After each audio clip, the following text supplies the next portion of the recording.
Hi అండి, అందరికీ నమస్తే. ఈరోజు మన చిన్న వీడియో సేమియా పాయసం నేను నా స్టైల్లో ఎలా చేస్తానో చూపిస్తాను. చూడండి. ముందుగా స్టవ్ వెలిగించుకొని ఒక గిన్నె తీసుకుంటాను. ఎప్పుడు సేమియా చేసినా ఈ గిన్నెలోనే చేసుకుంటానండి. ఎందుకంటే దేవునికి సంబంధించినవి అదే వాడతాను. వేరే ఏ గిన్నెను వాడను. ఇంకా సేమియా కొంచెం పాలు పోసి అక్కడ సైడ్ అవి మసలేంత సేపు అక్కడ పెట్టేసుకుందాం ఇంకొక స్టవ్ పైన.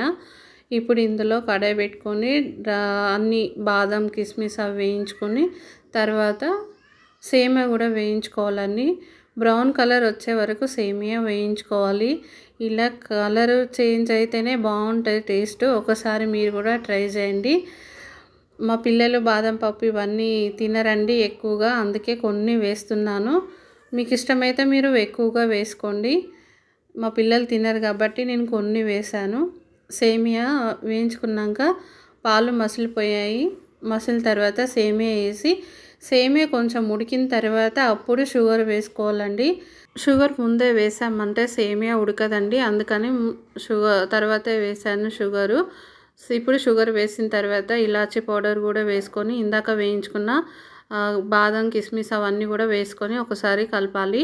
అవి కొంచెం సేపు ఉడికిన తర్వాత సేమియా రెడీ అయిపోయింది. చూడండి. మీకు నచ్చినట్లయితే లైక్ చేయండి, షేర్ చేయండి, సబ్స్క్రైబ్ చేసుకోండి అబ్బా.